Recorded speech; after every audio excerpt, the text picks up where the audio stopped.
नमो भगवते वासुदेवाय।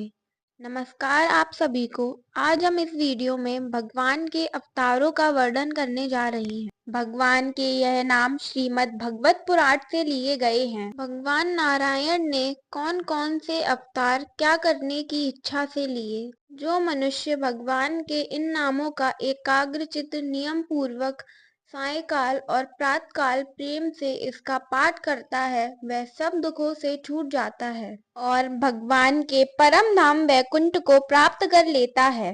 तो आइए जानते हैं भगवान के अवतारों की संक्षिप्त कथा। भगवान नारायण का पहला अवतार कोमार सर्ग में सनक, सनंदन, सनातन और संत कुमार इन 4 ब्राह्मणों के रूप में अवतार ग्रहण करके अत्यंत कठिन अखंड ब्रह्मचर्य का पालन किया। दूसरी बार इस संसार के कल्याण के लिए समस्त यज्ञों के स्वामी उन भगवान श्री नारायण ने रसातल में गई हुई पृथ्वी को निकाल लेने के विचार से सूकर रूप ग्रहण किया और हिरण्याक्ष का वध किया। ऋषियों की सृष्टि में उन्होंने देवश्री नारद के रूप में तीसरा अवतार ग्रहण किया और सातवर्त तंत्र का उपदेश किया। उसमें कर्म के द्वारा किस प्रकार के कर्म बंधन से मुक्ति मिलती है इसका वर्णन है। धर्मपत्नी मूर्ति के गर्भ से उन्होंने नर नारायण के रूप में चौथा अवतार ग्रहण किया।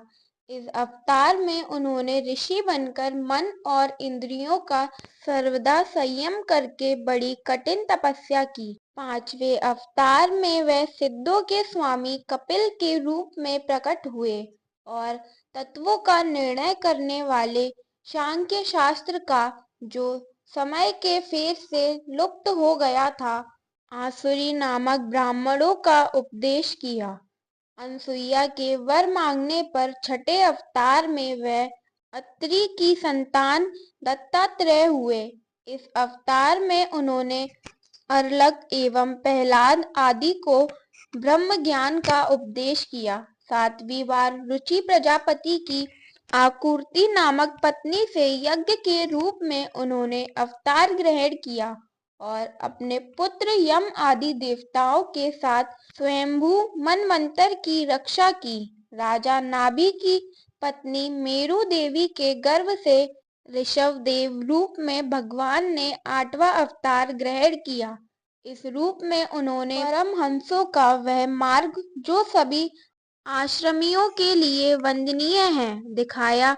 ऋषियों की प्रार्थना से 9वीं बार वे राजा पृथु के रूप में अवतीर्ण हुए। इस अवतार में उन्होंने पृथ्वी से समस्त औषधियों का दोहन किया था।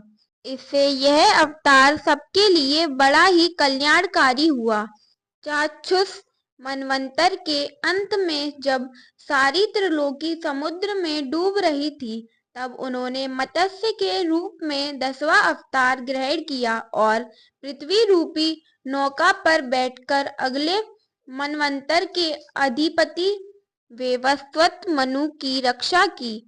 जिस समय देवता और दैत्य समुद्र मंथन कर रहे थे उस समय 11वां अवतार धारण करके कच्छप रूप से भगवान ने मंदराचल को अपनी पीठ पर धारण किया। 12वीं बार धन्वंतरी के रूप में अमृत लेकर समुद्र से प्रकट हुए और 13वीं बार मोहिनी रूप धारण करके दैत्यों को मोहित करते हुए देवताओं को अमृत पिलाया। 14वें अवतार में उन्होंने नरसिंह रूप धारण किया और अत्यंत बलवान दैत्यराज हिरण्यकश्यप की छाती अपने नखों से अनायास इस प्रकार फाड़ डाली जैसे चटाई बनाने वाले सीखों को चीर डालते हैं। 15वीं बार वामन रूप धारण करके भगवान दैत्यराज बलि के यज्ञ में गए। वे चाहते तो थे त्रिलोकी का राज्य परंतु मांगी उन्होंने केवल 3 पग पृथ्वी। 16वें परशुराम अवतार में जब उन्होंने देखा कि राजा लोग ब्राह्मणों के द्रोही हो गए हैं तब क्रोधित होकर उन्होंने पृथ्वी को 21 बार क्षत्रियों से शून्य कर दिया। इसके बाद 17वें अवतार में सत्यवती के गर्भ से पराशर जी के द्वारा वे व्यास के रूप में अवतीर्ण हुए उस समय लोगों की समझ और धारणा शक्ति कम देखकर अपने वेद रूप वृक्ष की कई शाखाएं बना दी। 18वीं बार देवताओं का कार्य संपन्न करने की इच्छा से उन्होंने राजा के रूप में रामावतार ग्रहण किया और सेतु बंधन, रावण वध और मर्यादा में रहने की संसार को सीख दी आदि वीरतापूर्ण बहुत सी लीलाएं की। 19वें और 20वें अवतारों में उन्होंने यदुवंश में बलराम और श्री कृष्ण नाम से प्रकट होकर पृथ्वी का भार उतारा। उसके बाद कलयुग आ जाने पर मगध देश में देवताओं के द्वेषी दैत्यों को मोहित करने के लिए अजन के पुत्र रूप में अपना बुद्ध अवतार होगा। इसके भी बहुत पीछे जब कलयुग का अंत समीप होगा और राजा लोग प्रायः लुटेरे हो जाएंगे, तब जगत के रक्षक भगवान विष्णु यश नामक ब्राह्मण के घर कल्कि रूप में अवतीर्ण होंगे। जैसे अगाध सरोवर से हजारों छोटे छोटे नाले निकलते हैं, वैसे ही सत्वनिधि भगवान श्री हरि के असंख्य अवतार हुआ करते हैं। ऋषि, मनु, देवता, प्रजापति, मनुपुत्र और जितने भी महान शक्तिशाली हैं, वे सब के सब भगवान के ही अंश हैं। ये सब अवतार तो भगवान के अंश अवतार अथवा कलावतार हैं, परंतु भगवान श्री कृष्ण तो स्वयं भगवान यानी अवतारी ही हैं। जब लोग दैत्यों के अत्याचार से व्याकुल हो उठते हैं, तब युग युग में अनेक रूप धारण करके भगवान उनकी रक्षा करते हैं।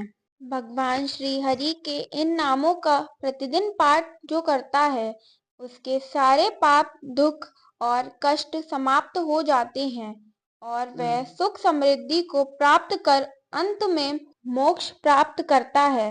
अतः भगवान श्री हरि के इन नामों का नित्य पाठ करना चाहिए। आप सभी को यह वीडियो पसंद आई हो तो इस वीडियो को लाइक, सब्सक्राइब, शेयर ज़रूर कीजिएगा और आप सभी का धन्यवाद। जय श्री हरि, जय श्री राम। ओम नमो भगवते वासुदेवाय।